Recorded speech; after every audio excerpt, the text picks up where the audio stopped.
tal? Muy buenas noches, soy Desiree Navarro, transmitiendo desde Huixquilucan, Estado de México, hoy con un programa especial e inédito, el debate por México, entre Patricia Armendáriz y Mario Ponce, aquí en Se Tenía que Decir. Comenzamos.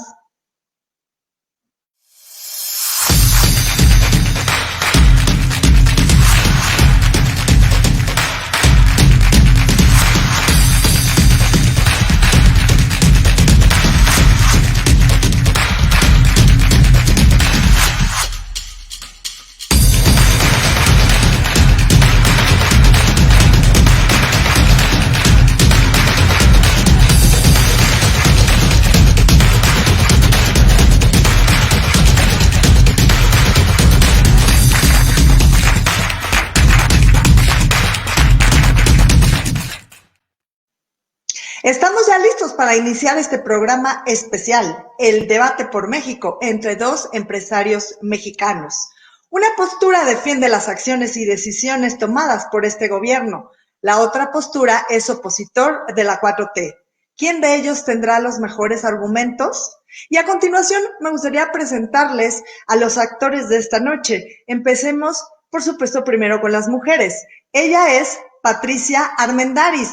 Ella nació en Comitán, Chiapas, cursó la carrera de actuario matemático por la UNAM, cursó la maestría en desarrollo económico en Cambridge, Inglaterra.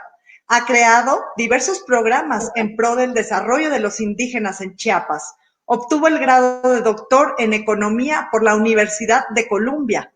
Participó como negociadora del Tratado de Libre Comercio, participante del programa Shark Tank México y consejera de Banorte. Buenas noches, Patricia Armendáriz, bienvenida a El Debate por México.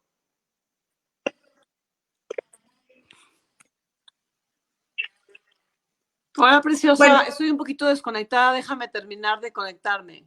Sí, claro que sí. Y mientras tanto, si quieren, presentamos al siguiente actor que estará hoy con nosotros. Él es Mario Ponce. Es empresario inmobiliario y constructor, experto en proyectos de inversión de infraestructura médica e industrial, padre de 3 hijos, apasionado de los caballos y amante de los animales, opositor de la Cuarta Transformación. Bienvenido, Mario. Muchas gracias, Des. Es como siempre un placer. De verdad que me da muchísimo gusto que se dé este espacio para el diálogo y, por supuesto, la confrontación de ideas. Platicábamos antes de empezar justamente con Patti la importancia de dialogar, la importancia de poner sobre la mesa lo que nosotros pensamos de manera respetuosa, pero siempre directa y clara. Le mando un abrazo a Patti y pues nada, les deseo lo mejor para este programa. Muchas gracias y bueno, pues ya está con nosotros. Gracias por conectarte, Patricia Armendáriz.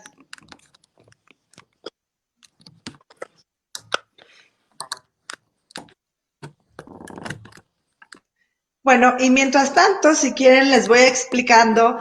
Vamos a hacer una serie de preguntas y cada quien tendrá 3 minutos para responderla. Si alguno de los dos quiere tener una réplica, tendrá 1 minuto para hacerla.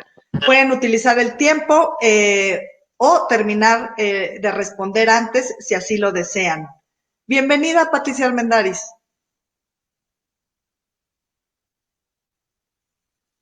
Vamos a esperar unos momentos a que se restablezca su señal.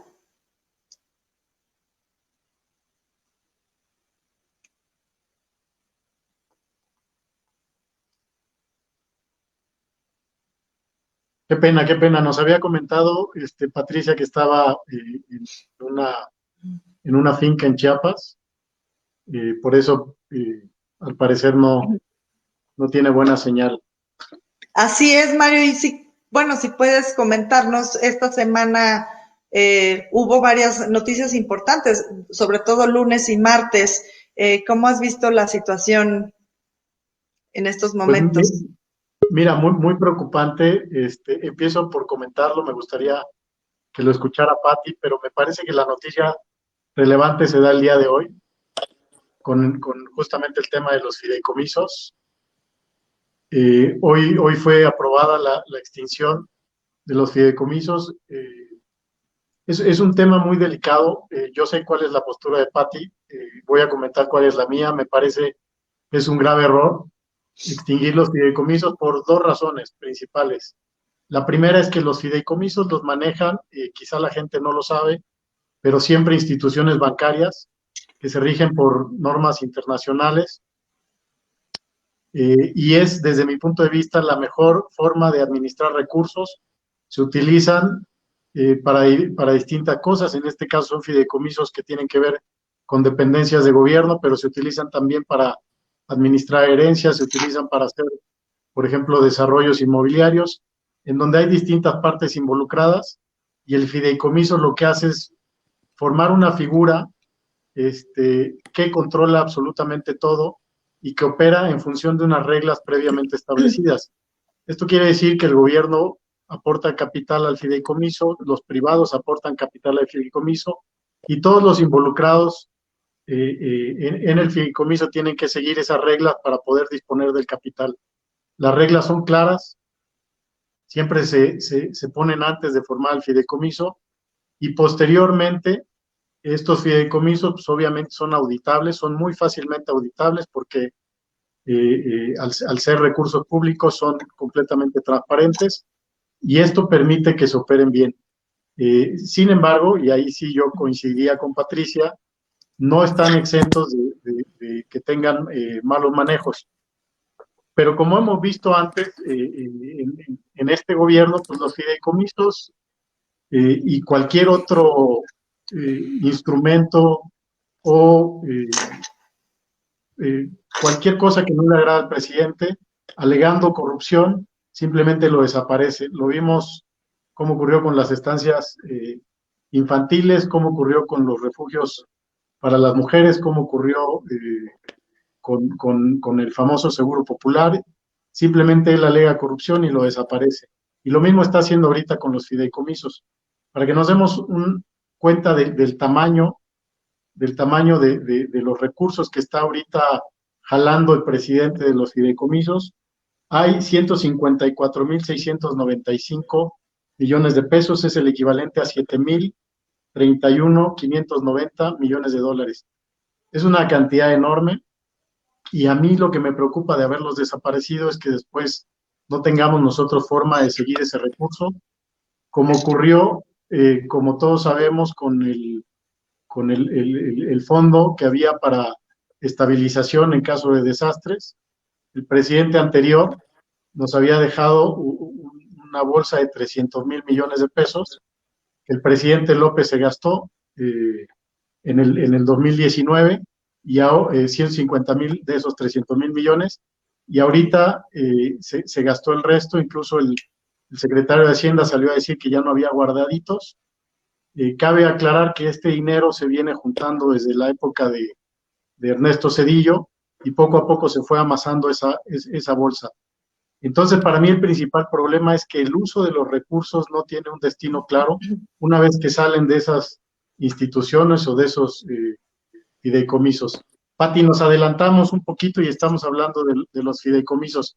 Si quieres, nos regresamos para que... No, los entiendo perfecto, No te preocupes. Gracias, Pati. Lo que queremos preguntarte es que la desaparición de 109 fideicomisos en la Cámara de Diputados, frenando entre otros sectores al deporte, la ciencia, la cultura, el cambio climático, del cual tú te especializas en él. Los recursos de algunos fondos mencionan irán destinados al sector salud en el combate a la pandemia por COVID-19, indicando que estos recursos representarían una liberación de recursos por 250.000 millones de pesos. ¿Cómo visualizas la nueva y recortada administración de los recursos destinados a los sectores socioeconómicos de México después de la extinción de estos fideicomisos?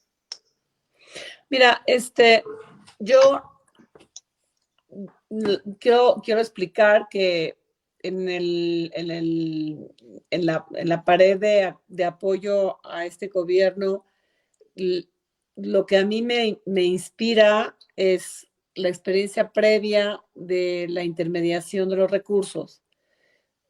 Para darte una idea, en el 2008 yo quise ser diputada por Chiapas para poder legislar en un momento en que mi financiera estaba pasando por un momento difícil porque la crisis financiera del 2008 la puso como en un stand-by. Dije, me quiero ir a legislar. Y lo que me di cuenta es que había un sistema de intermediación de recursos públicos para usos políticos. Entonces, cuando el presidente dice, vamos a desintermediar el uso de los recursos para efectos políticos, para que verdaderamente les llegue a la población, y cuando explica varias de sus políticas y sus funciones y sus acciones en función de esa desintermediación, yo lo entiendo perfectamente bien. La manera de ver un vaso medio lleno es agarrar y decir, ok, las guarderías sí, anecdóticamente, creo, por diferentes anécdotas que he escuchado, se prestaban a una intermediación a donde los intermediarios se enriquecían de una manera, pues no ilícita, pero injustificada, con el uso de recursos del gobierno. Antier o hace como 4 días, alguien anecdóticamente, insisto, me platicaba, por ejemplo, en caso de las guarderías, de su hijito que quería que entrara a la guardería y que agarraban y le decían, sí, regístrate, apuntaba absolutamente todo y luego decía, tu hijo no es elegible. Y después se enteró que usaban la papeleta para cobrar de que el niño estaba inscrito, pero en realidad no estaba inscrito porque le quitaban los beneficios. No estoy diciendo que haya sido una práctica generalizada, pero sí se prestaba a ese tipo de intermediación. Y ese tipo de intermediación la puedes mandar a cualquier lado. Cuando yo fui candidata a diputada, lo que yo decía en mi campaña era, oye, yo sí te voy a cumplir, yo sí voy a bajar tus recursos y no te los voy a condicionar a que votes por mí. De todas maneras lo voy a hacer. Pues como terminé y perdí, armé un departamento a donde quise cumplir con todos mis planes de campaña bajando programas sociales. Y fui a la Sede Sol y fui a la Secretaría de Economía y me dijeron, doctora, no se desgaste usted. Ya ese dinero fue aplicado a los diputados que ganaron para que puedan usar ese dinero para sus propios beneficios políticos. La parte de las asignaciones directas, por ejemplo, también de las compañías, se prestaba muchísimo y soy testigo de anecdóticamente de cómo una compañía, Pemex, le dijo, oye, tienes un historial padrísimo, concursa a esto y te voy a asignar el recurso, te voy a asignar el proyecto, pero vas a entrar con 3 compañías, una tuya, una del señor fulano de tal y otra del señor sutano de tal. Todo eso a mí me fue despertando un rollo de que la intermediación de los recursos del gobierno federal se prestaba a desvíos importantes para efectos privados. Entonces, cuando a mí me dicen que va a desaparecer los fideicomisos, yo lo interpreto sin que me conste, y sí respeto muchísimo los enunciados que ustedes explican de que qué barbaridad se puede prestar a manejo discrecional, a donde un fideicomiso estaba administrado por un comité, por ejemplo, Cultura, me consta que Focine y Fonca y todo eso favorecían a un grupito nada más y no a todo el mundo, no democratizaban el beneficio para el cual fue creado cada fideicomiso. Y sí puedo creer que existe la hipótesis, sin que me conste, de que podía haber muchos aviadores allá adentro que en realidad no eran los beneficiarios reales de los fideicomisos.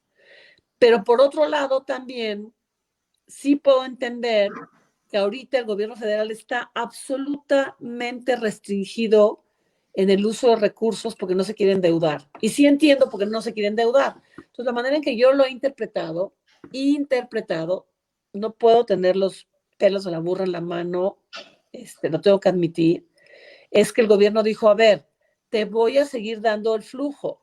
A ti, cineasta, a ti, deportista, a ti, no sé qué, te voy a seguir dando.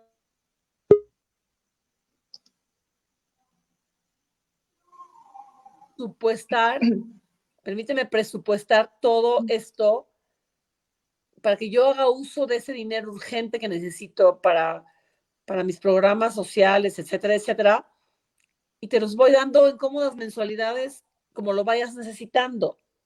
Yo puedo entender que se va a prestar a problemas burocráticos, a donde yo era beneficiario de una beca deportiva y el gobierno me lo está dando y ahora de manera pues 1 a 1, y se puede prestar a que eso sea menos rápido, pero sí puedo darle un voto de confianza a ese gobierno de entender que también aquel que no era un deportista y le habían dado una beca, y sí lo puedo creer por la experiencia anecdótica que tengo, pues tampoco se la dé, y eso es a lo que el presidente se refiere con aviador, ¿no?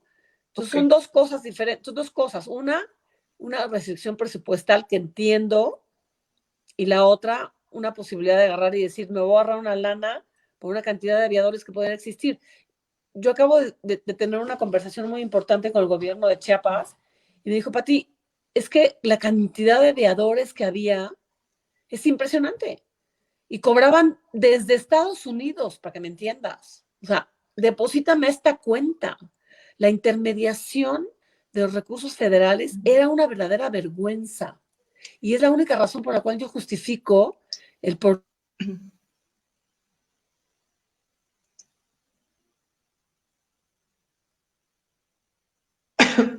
Creo que se congeló. Mario, ¿quieres dar réplica o esperamos a que se vuelva a conectar? No, si quieres empiezo a hablar sobre la misma pregunta. Espero que me pueda estar escuchando, Patti. Ella habla de la intermediación de los recursos a través de los fideicomisos. Es verdaderamente justamente lo contrario. La intermediación se va a dar ahora que desaparezcan los fideicomisos. Todo ese tema de corrupción que denuncia Patti es cierto, y esa es la principal razón por la que ganó Andrés Manuel. El gobierno del presidente Peña Nieto era eh, muy corrupto, era verdaderamente un gobierno absolutamente corrupto en la mayoría de sus estructuras. Con esto no quiero decir que todos en el gobierno o todos los funcionarios del gobierno de Peña Nieto eran corruptos, pero sí el gobierno tenía esa marca. Ahora, punto y aparte, el gobierno de Andrés Manuel López Obrador está teniendo exactamente las mismas denuncias por corrupción. Lo acabamos de ver con el Instituto para devolverle al pueblo lo robado, un instituto que formó de cero el propio presidente y que acabó robándose lo que habían recuperado supuestamente para entregar al pueblo. Entonces no podemos nosotros confiar en que la administración federal va a hacer buen uso de los recursos. Realmente, al desaparecer los fideicomisos es cuando realmente va a haber intermediación.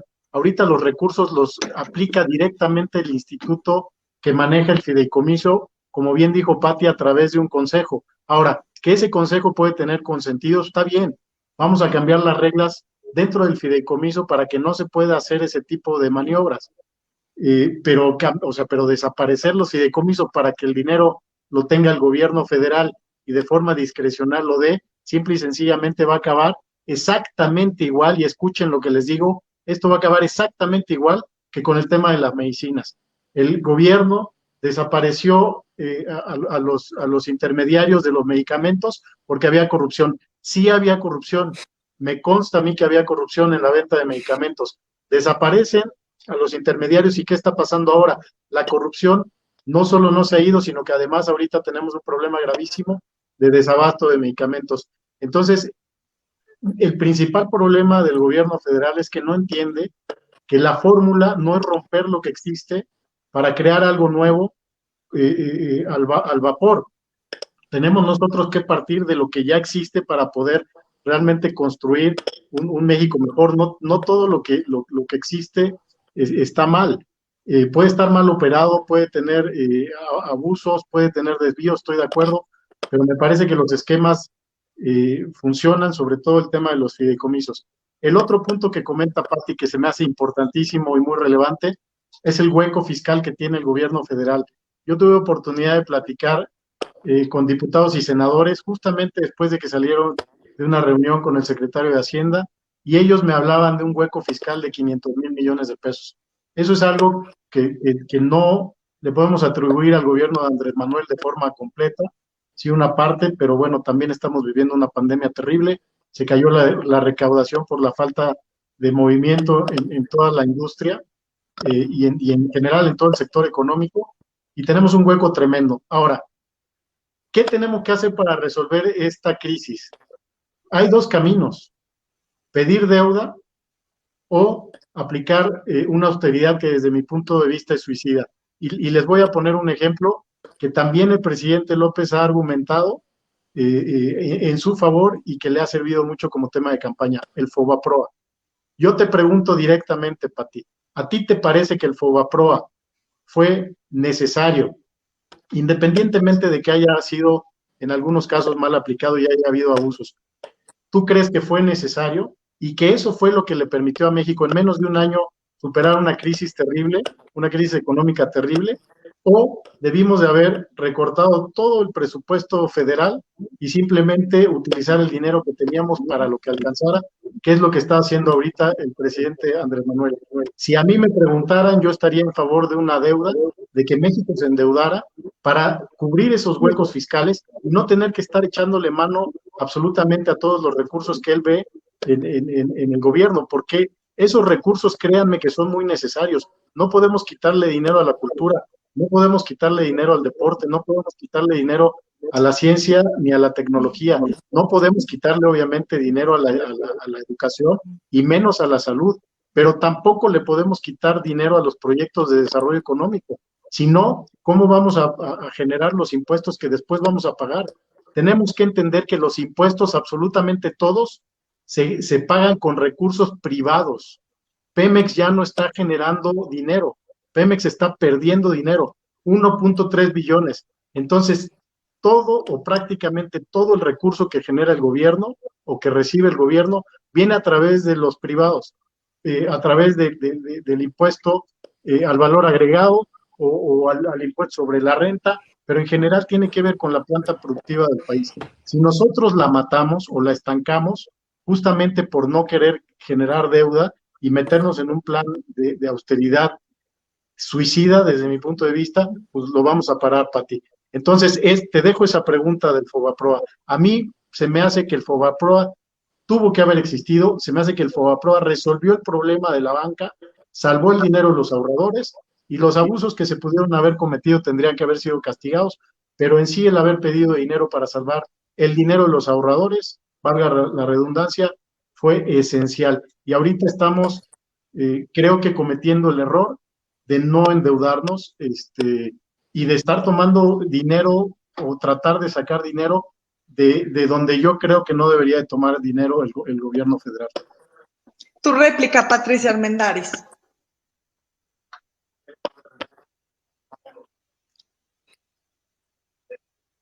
A ver, Precioso, me estás poniendo como 5 cuernos diferentes, y a ver si puedo atender uno por uno de manera ordenada, y ver si cada una de ellas podría lograr un diálogo ordenado. La primera se refiere a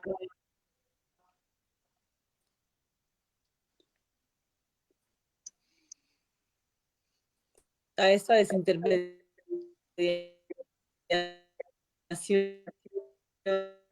en las, a donde dice que el gobierno no debió en algunos sectores y que estarse a diferentes problemas. Yo te quisiera preguntar a ti y luego voy por si en orden, en FOBAPROA y todo lo demás, porque estoy muy central. Yo te quisiera preguntar a ti, si tú hubieras descubierto que había un problema de monopolio de medicinas a donde se triplicaba el precio de las medicinas, ¿tú qué hubieras hecho? Yo, para contestarte de forma muy concreta, hubiera mantenido el abasto, aún con esos Hola, señores corruptos, Mario. en lo que podía garantizar el abasto por otro lugar. Esa hubiera sido mi actuar.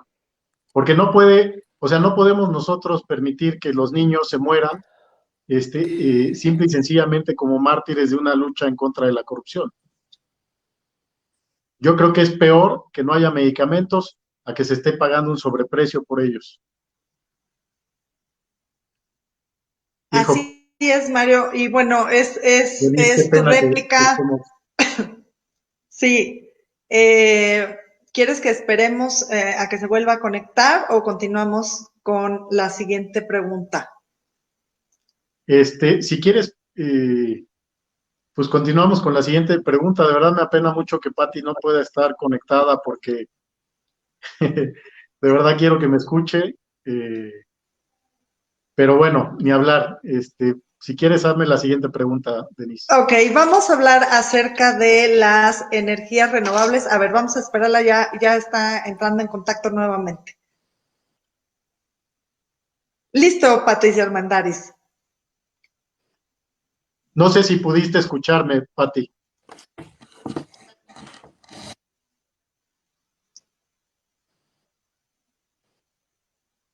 ¿Sí? ¿Escuchaste, Pati?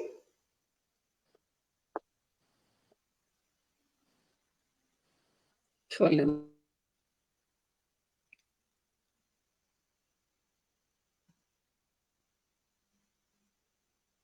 Bueno, estamos Creo que no nos, teniendo algunas creo que no nos interferencias, escucha. exacto, en la conexión. Pero bueno, vamos con la siguiente pregunta y ahora que vuelva a entrar, la volvemos a efectuar. Vamos a hablar acerca de las energías renovables y sofocando la inversión privada, tenemos como máximo exponente al freno de las energías renovables en nuestro país. La meta hacia 2021 era el contar con una cobertura del 30% y 35% en 2024 en energía renovable. No obstante, las distintas acciones tomadas por el gobierno actual cada vez más frenan estos esfuerzos hacia un desarrollo sustentable en nuestro país. De acuerdo con la plataforma México, Clima y Energía, tan solo en proyectos como 11 parques eólicos y 17 proyectos solares representaron una inversión combinada de 4.8 millones de pesos. ¿Cuáles son las oportunidades que se están perdiendo para nuestro país en materia de energía, hablando de innovación y acceso a ella misma? Tomando en cuenta hacia los consumidores, se vería reflejado un beneficio al bajar las tarifas. Mario Ponce. Creo que esa pregunta es clave para lo que viene, digamos, en un futuro para México y para el mundo. Nosotros, como país, creo que nos estamos saliendo de lo que es la tendencia mundial en cuanto a la producción de energías. Yo me puse muy contento cuando Peña Nieto y en general los partidos de oposición autorizaron la reforma energética. Para mí era un parteaguas, para mí era por fin el dejar ese, ese gran mito de la soberanía energética y del petróleo y sus derivados como palanca de desarrollo. Llega este nuevo gobierno, echa abajo la reforma energética de facto y hemos visto continuamente ataques de forma, yo diría que sistemática, hacia los productores de energías limpias y un incumplimiento reiterado de los contratos que se tienen con esas empresas. Te comento un dato que es muy relevante, no es el único, pero es muy relevante. México tiene la producción solar más barata en todo el mundo justamente por su ubicación. Hay grandes proyectos de energía solar que pudiera ser desarrollados por empresas privadas que van a la vanguardia, y este gobierno me parece que lo ha frenado de forma o por completo. Yo creo que en un ánimo de recuperar ellos el control tanto de la CFE como de Pemex, están tratando de volver o de regresar al monopolio, pero no han entendido el momento por el que el mundo está pasando. Vimos hace unos meses que el petróleo, el barril del petróleo se vendió incluso en números negativos, o sea, su precio era no solo cero, sino estuvo vendiéndose incluso en números negativos. Entonces, el petróleo ya como palanca de desarrollo y como negocio quedó definitivamente atrás. Yo no digo que debemos de deshacernos de nuestros pozos o de nuestra paraestatal, pero tenemos que apostarle ya a las energías renovables.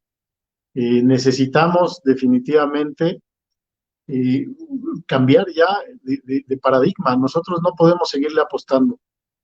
Este dato que había comentado en el bloque anterior con Patricia, en donde hemos perdido nosotros como nación 1.3 billones de pesos en Pemex en menos de 2 años, en 18 meses, es simplemente alarmante.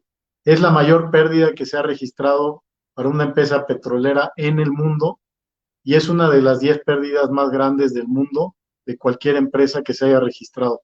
En toda la historia de la humanidad o en toda la historia contemporánea del hombre. Entonces, esa apuesta que está haciendo el gobierno federal a las energías fósiles pues es simplemente absurda. Nos va a llevar a la bancarrota porque Pemex es tan grande su ineficiencia y es tan grande el hueco que tiene que va a empezar a arrastrar a la economía mexicana, que recordemos no es cualquier cosa. La economía mexicana cuando tomó el presidente Andrés Manuel, digamos, el liderazgo, la presidencia, éramos la 12ª economía. Ahorita ya perdimos algunos lugares, pero seguimos siendo una gran economía. Entonces, no podemos nosotros seguir apostándole a las energías fósiles. Hola, las perdí. Ya estamos de regreso. Patricia Armendáriz, ¿nos escuchas?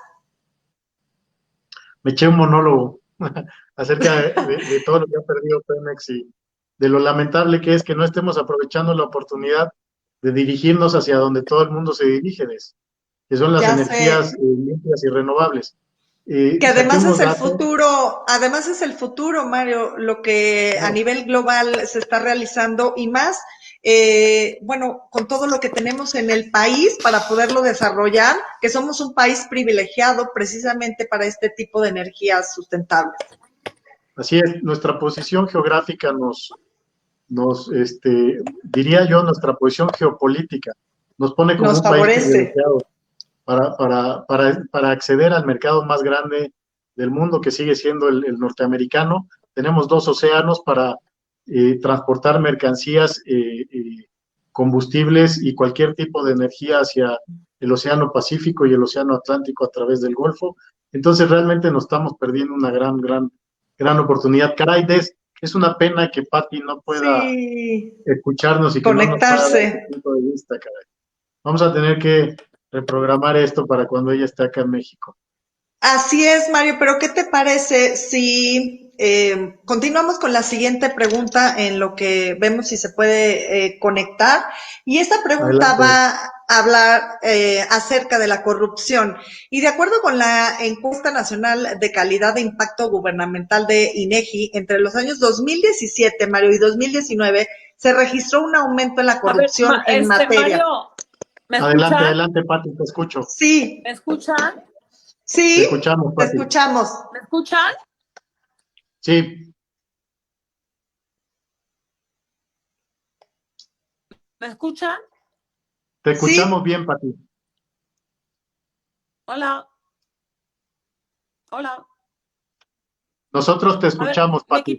me quité la imagen para ver si de alguna manera sí. les puedo pedir de una manera súper entusiasta,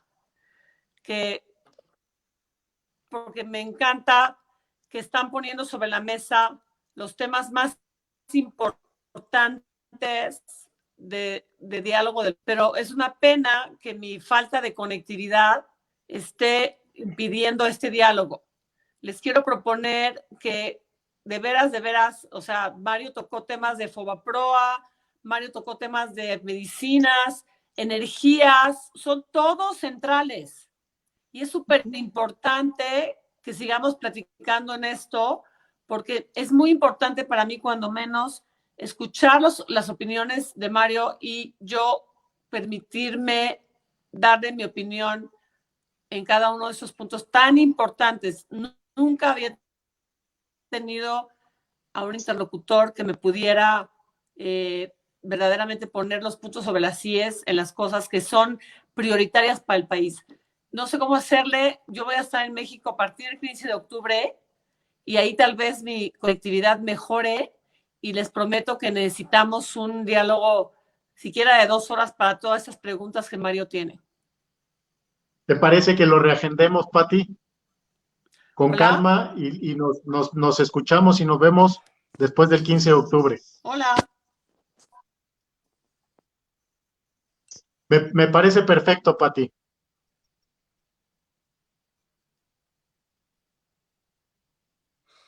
Mario, ¿quieres entonces que oficialmente este debate se reagende para la fecha en la cual convinieron? Sí, como ya escuchamos a Pati, ella tiene problemas de conectividad, sin embargo está dispuesta a tener este diálogo con nosotros. Pues en nombre de todos me disculpo, y pues, si te parece, nada más con un argumento de despedida, damos por concluido el debate y lo reiniciamos después del 15 de octubre. Sí, claro que sí, Mario. Está aquí nuevamente Pati, pero si quieres ir concluyendo tu resumen acerca de lo que pudimos hablar hasta el momento. Hola. En este programa. Solamente quiero decirle a Pati que le agradezco mucho su tiempo. Te escuchamos, Pati. ¿Me escuchan, Tatito? Sí, te escuchamos, Pati, y escuchamos lo que nos dijiste.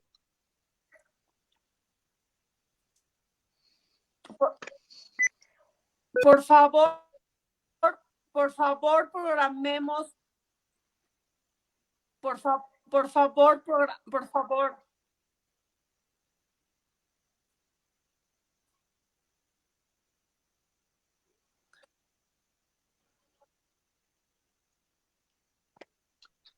Así lo vamos a hacer, Pati. Vamos a reprogramar para cuando estés en México. Por favor, reprogramemos ese diálogo con Mario después del 15 de octubre. Va a ser un placer, Pati. ¿Me escuchan? Te escuchamos sí, bien, te Pati. Escuchamos.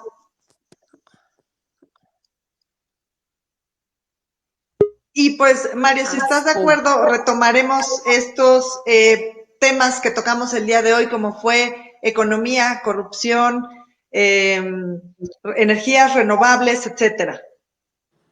Así es, Des. Me va a dar mucho gusto hablar con Pati. Quiero agradecerle. Le mando un abrazo hasta Chiapas, que sé que es donde está ella. Espero que se encuentre bien, y nos vemos después del 15 de octubre cuando ella regrese a Ciudad de México. Claro que sí. Tengo que decir que Pati a mí me parece una mujer muy valiente, es una emprendedora, es una empresaria mexicana, merece todo mi respeto, y que tengamos puntos de vista distintos respecto de nuestro actual gobierno no nos separa como mexicanos. Le mando un abrazo y todo mi afecto. Muchas gracias. Y bueno, por aquí entró Arcadio Andrade, él es uno de los conductores oficiales. Estaba Pati Armendáriz, esta es tu casa, se tenía que decir, por supuesto, Marieto, que ya eres de la casa también, y decirles que, por supuesto, para toda la audiencia, yo creo que vamos a posponer esto, como tú lo dices, Marieto, pero sobre todo para que se queden al pendiente, se tenía que decir, porque me parece un debate bastante interesante para toda la gente, porque creo que México hoy, aunque es de contrastes y siempre lo ha sido, me parece que merece estos dos puntos de vista. tanto tuyos, Marieto, como el de Pati Armendáriz, y por el respeto que el público merece, aunque yo estoy aquí backstage junto con nuestro productor Jaime Cuellar desde Nuevo León, pues lo reagendamos y que estén muy atentos a través de la página Se Tenía que Decir en Facebook para que se suscriban y puedan recibir las actualizaciones y estar atentos a esta nueva fecha de debate. Y los esperamos aquí en Se Tenía que Decir. Marieto, esta es tu casa, te lo queremos decir todo el equipo de Se Tenía que Decir. Gracias por habernos elegido como una plataforma para poder transmitir este tipo de debates que enaltecen y abonan a la discusión de lo que está ocurriendo en nuestro México. Deciré, aquí estaba yo de respaldo, por cualquier cosa. Ya sé, es que con esta conexión la verdad es complejo a veces, pero ha sido un placer para mí que hayan estado en esta plataforma de Se Tenía que Decir y con un tema tan importante como lo es el debate por México entre dos voces tan importantes, una en pro de la 4T y otra como oposición. Así es que, como bueno, ya bien lo dijo Patricia Armendáriz, se va a reagendar y muy pronto les vamos a tener noticias acerca de esta nueva fecha. Muchísimas gracias, Mario Ponce. Hasta luego. Te mando un Gracias. abrazo y muchas gracias por todo. Gracias y buenas noches. Nos vemos la próxima semana.